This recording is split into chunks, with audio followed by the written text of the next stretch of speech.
మన భూభారతంలో ఉండేటువంటి ఏదైతే చట్టం తెచ్చామో ఆ చట్టానికి కరెక్ట్ గా అన్ని ఆలోచించి అన్ని అవసరాలను మీరంతా కూడా ప్రజా అవసరాలను తీర్చడానికి ఉన్నటువంటి ఆ చట్టాన్ని మనం సక్రమంగా ఉపయోగిస్తే తెచ్చిన భూభారతికి మంచి పేరు వస్తుంది, మన ప్రభుత్వానికి మంచి పేరు వస్తుంది.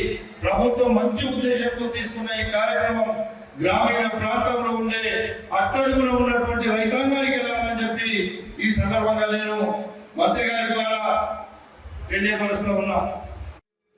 ధరణి తెస్తే ఏం చేసిండ్రు? మన దగ్గరనే ఎగ్జాంపుల్ చూస్తే వందలాది ఎకరాల ప్రభుత్వ భూమిని ఎవరి చేతిలోకి పోయింది? రాజకీయ నాయకులు, లేకపోతే దళారులు, రాజకీయంగా ఉండే దళారులు, లేకపోతే ఇంకా ఈ భూములతో మరి వాళ్ళ రైతులతో వాళ్ళ భూముల చేతులు పెట్టుకొని వాళ్ళకు జరగాటమైనటువంటి వ్యక్తులు కొంతమంది ఉన్నారు.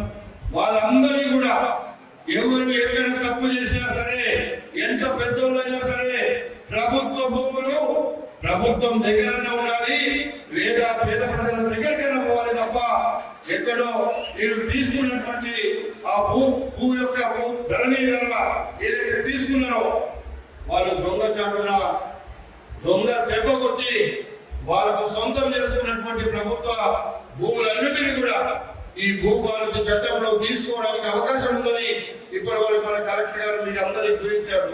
ఎక్కడెక్కడ ప్రభుత్వ భూములు ఉన్నాయో, ఎక్కడెక్కడ అన్యాకృతం అయిందో, ఎక్కడెక్కడ మంది దళాన్ని తీసుకున్నారో వాటన్నిటిని కూడా తీపించే బాధ్యత, మనం చెప్పే బాధ్యత మనది, తీయవలసిన బాధ్యత మంత్రి గారిది, కలెక్టర్ గారిది అని చెప్పి కూడా ఈ సందర్భంగా మీకు నేను మనం చేస్తున్నా.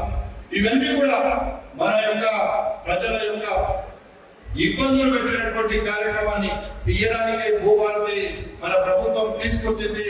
మనకు పేద ప్రజల పక్షాన ఉండడమే, ప్రజల యొక్క పాలన కావాలని మన ప్రభుత్వం వచ్చింది.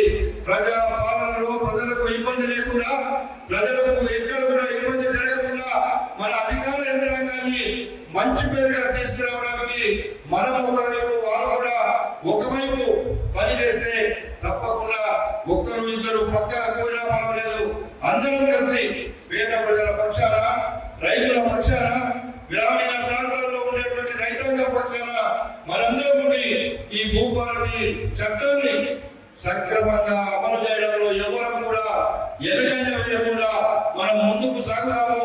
దానికి అండగా నేనుంటానని చెప్పి ఈ సందర్భంగా మీకు నేను మనవి చేస్తున్నా. చాలా సమస్యలు ఉన్నాయి నాకు తెలుసు.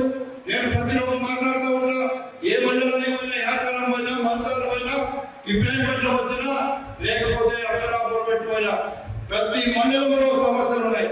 ఈ సమస్యల పరిష్కారమే మన యొక్క ప్రభుత్వం తీసుకున్నటువంటి భూభారతి చట్టం ద్వారా మనము క్లియర్ చేయించుకునేటువంటి అవకాశం ఉంది. రైతులు ఎప్పుడు కూడా బాధపడకుండా ఉండడమే కాంగ్రెస్ ప్రభుత్వ లక్ష్యం. కానీ ఈరోజు చాలా మంది చాలా దగ్గర మాట్లాడుతుంటారు. ఆ మాటలు మనం వింటుంటాం. దొంగలే దొంగలే మాట్లాడుతుంటారు. ఈ దొంగలను అరికట్టడం కోసమే ఈ భూభారతి వచ్చింది అనేటువంటిది వీరందరూ ఇక్కడ చూశారు. అందుకే వీరు ప్రతిరోజు నాకు చెప్పడం కాదు, ఈ చట్టాన్ని అర్థం చేసుకోండి. ఈ చట్టం ద్వారా మనకు ఎక్కడైతే, ఏ గ్రామంలో అయితే ఎక్కడైతే ఇబ్బందులు ఉన్నాయో అవన్నింటినీ కూడా తీర్చుకోవడానికి మనకు ఒక చక్కటి అవకాశాన్ని మన ప్రభుత్వం ఇచ్చిందని చెప్పి తెలియపరుస్తున్నాం. ఇక అదే విధంగా ఈ భూభారతి చట్టానికంటే ఇంకొక సమస్య మన ప్రాంతంలో ఉంది. రంగారెడ్డి జిల్లాలో అసైన్డ్ భూములను, లేకపోతే రంగారెడ్డి జిల్లాలో ఉండేటువంటి ప్రభుత్వ భూములను, ఎండోమెంట్ భూములను, వాక్ భూములను, భూదాన భూములను గత ప్రభుత్వం అన్యాకృతం చేసింది.